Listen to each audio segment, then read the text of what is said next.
As auditions go, Mitt Romney, well, he had to be pretty happy with this. There's only one choice running for president that will help us reclaim and recapture the things that make this nation of ours different from all the other countries on the earth. And he happens to be here today. His name is Mitt Romney, the next president of the United States. Now, of course, Governor Romney says that was not an audition. Ditto, says Senator Rubio.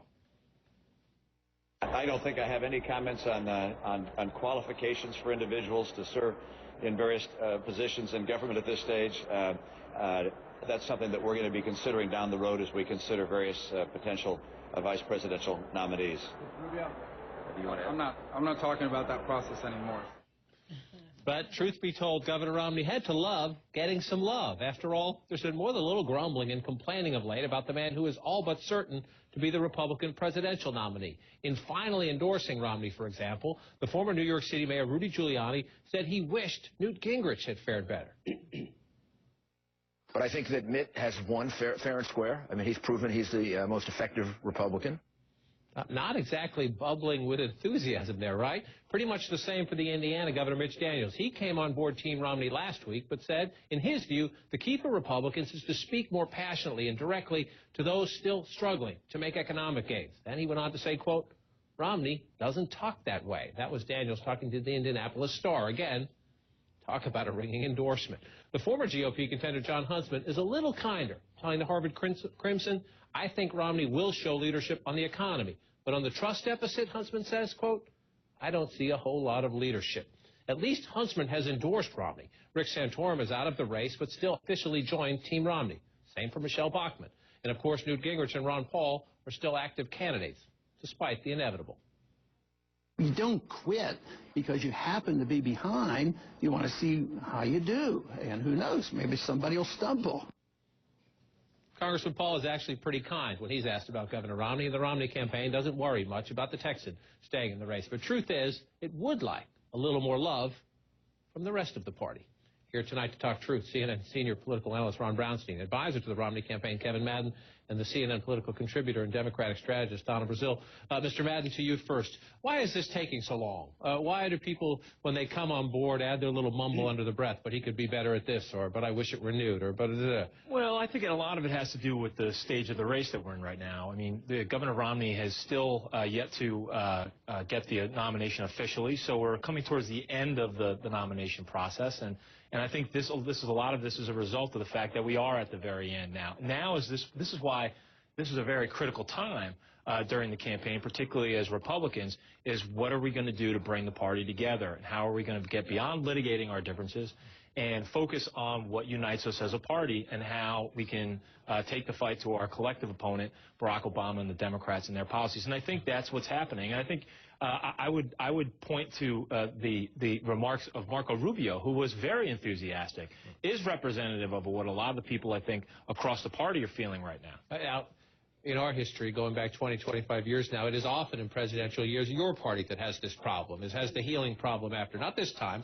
As you watch them, is it about how it goes? And or if you were them, if you were on Team Romney, would you be a little worried, or would you say it'll all play out? Well, I remember 1988 with the Dukakis-Jackson feud. That was fun. Of course. And to quote one of my favorite entertainers, what's love got to do with it? You still together an organization. You got to try to look over in the other camps to see if there are any good people that you want to bring on board, surrogates, fundraisers. I'm sure the Romney camp right now is just focusing on the fall. They're not going to continue to put a lot of resources into the primary battle. Right now, their entire focus is on defeating President Obama. Their entire focus is, Ron, but this is when you're trying to, number one, you got to look to the right and heal some wounds and repair those relationships. But number two, you're trying to figure out, and I think Governor Romney today, when he tried to get out ahead of the president on the student loan thing, is looking back, maybe not to the center of the electorate, right, but for younger voters and their parents who are people in the strain of the economy. How are they doing with that tug-of-war, the sometimes conflicting goals? Yeah, absolutely. And look, this was a very insular primary. It was very much about speaking to the Republican base. There was very little effort made, I think, by Governor Romney, probably less that he could have to reach beyond the Republican base even during the primary process. Now he obviously has to begin doing that. He's got two separate challenges. At the elite level, you do see this kind of grumbling. The fact is that there was not anyone in this field, including him, who was an ideal fit for the Republican Party in 2012, and I think you still see that in some of this grumbling. On the other hand, Republican voters are coalescing pretty quickly. There are some polls with him already up to 90% among rank-and-file Republicans. So clearly, the principal focus going forward has to be expanding beyond that. And nothing unites the Republican Party like the prospect of beating Barack Obama right now. And when you watch, look, people endorse the governor. Some are volunteering. You see Senator Rubio there. We've seen some other potential prospects for the running mate. Answer those who say these are auditions. This is what Governor Romney wants to see, is be comfortable being in the same room with them. He wants to just see them out there publicly speaking. He wants to see if they'll be passionate about him. Yeah, I think the problem with that is that people who haven't been involved in the process do think it has more to do with the pageantry than it has to do with the substance. They look more at the formula, who's from a big state, who has either ideological or geographical diversity that they may bring to a ticket. And I think that's absent the considerations that the actual top of the ticket goes through, which is who's going to be there on day one with me to govern.